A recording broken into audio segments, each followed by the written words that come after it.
Angel here, babyearpiercing.com. This is your Aftercare in-studio consultation that I told you I'd send you out through text.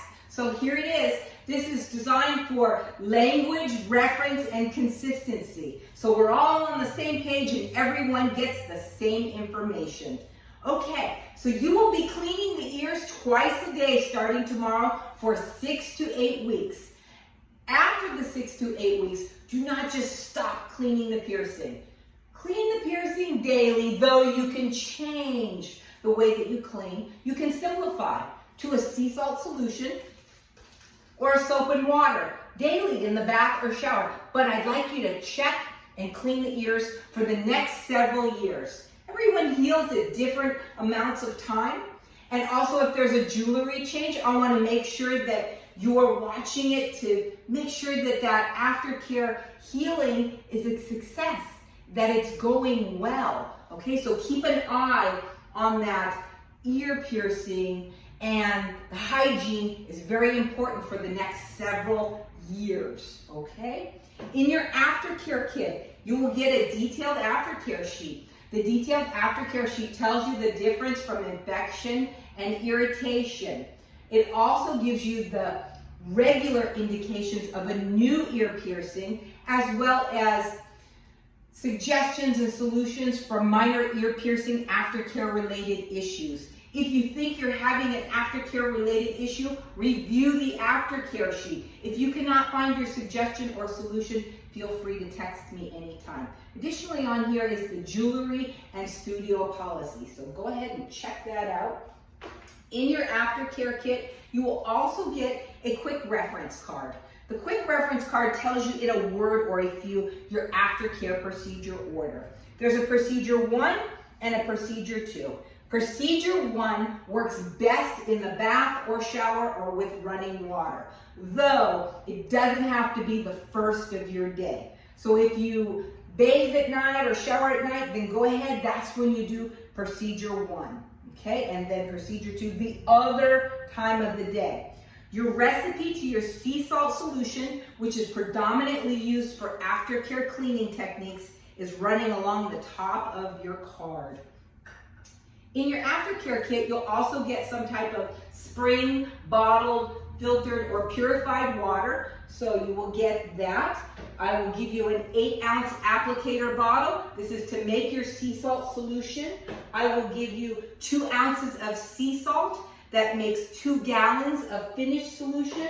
A 1/4 teaspoon, do keep this out of reach of all small children and pets way. And I will give you an aftercare solution. So that's what you will have in your aftercare kit. So to make that sea salt solution, it is a 1/4 teaspoon of sea salt into your applicator bottle. Fill it up with the spring purified, bottled, or filtered water and shake. So now you have sea salt solution. You're going to have your aftercare, and we're going to talk about procedure 1, and then some type of water. So your own bath, shower, shampoo water running over your piercing, totally fine. So you're going to actually wet your piercing and flush it out with water. It can be running water or some other kind of bottled or applicator bottle. And you can squirt out the water or flush. Again, shower water is the best. Flush the ear piercing out. Flush it out, all the debris. Flush it out with water.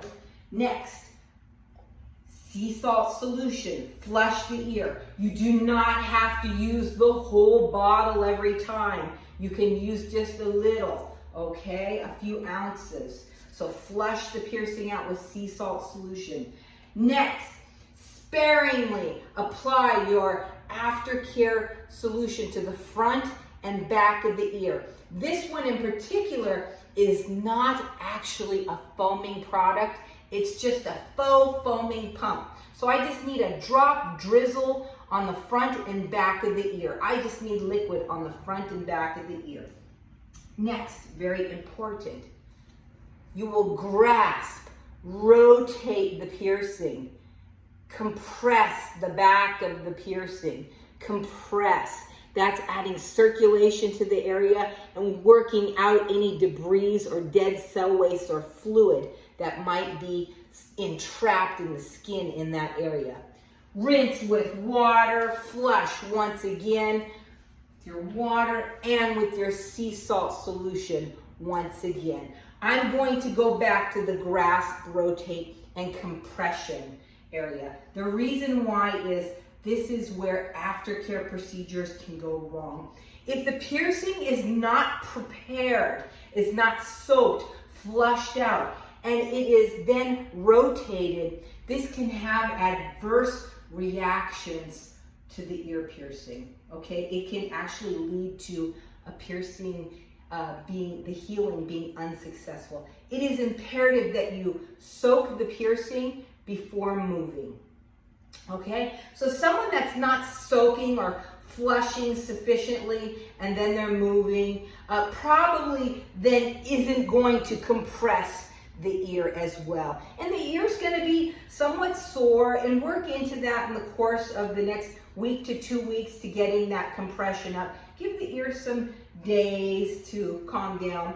But on occasion, what I see right underneath the back of the piercing, and it can actually be hiding. So it could be there for weeks, and then all of a sudden you push the earring and you have more room, and it's like, what is it? I see a bump, a blister, a pimple, a sac of fluid. Once you get this condition, it is really hard to get rid of.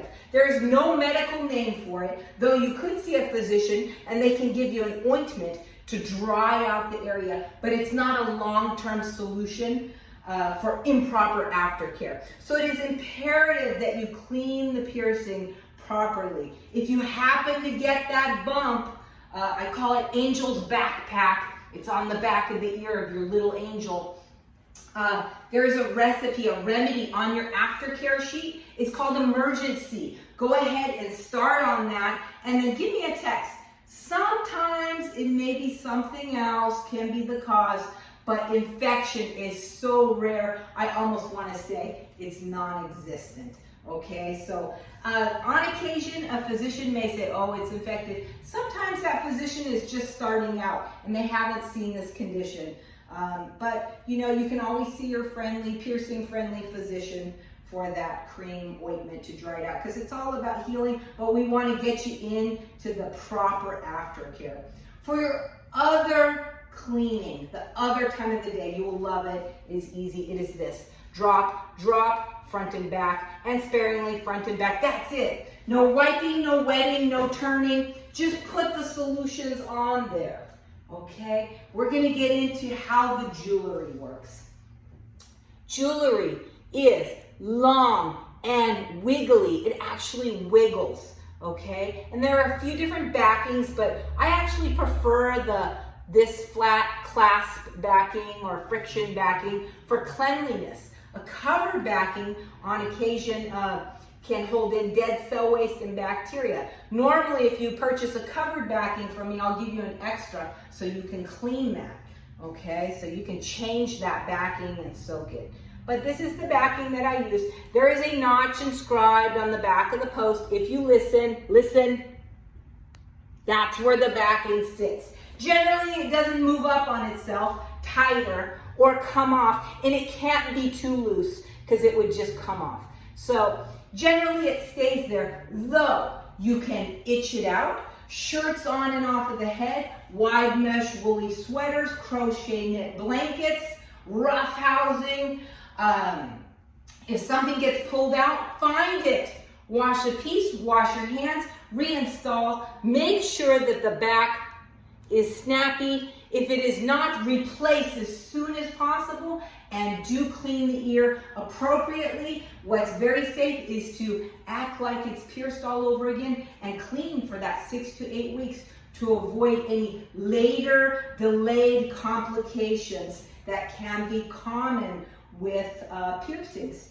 Okay, so that is, you want to make sure it's snappy on there. Sometimes I get a text, it's like, oh, you know, it fell off. I'm sorry, I'll have to correct you. I've never seen one just fall off. It has to be damaged for it to fall off. Something had to happen, okay? Okay, guys. So the jewelry, this jewelry, if all goes well, stays in for 6 to 8 weeks.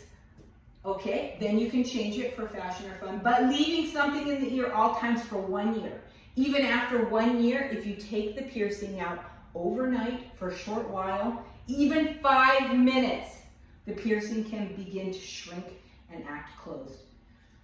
Rest assured, I can usually open any piercing that acts closed, okay? You could, again, wash the piece, wash your hands, reinstall. There may be some bleeding, that's normal, and some protest, that's normal too. Get it back in there, okay?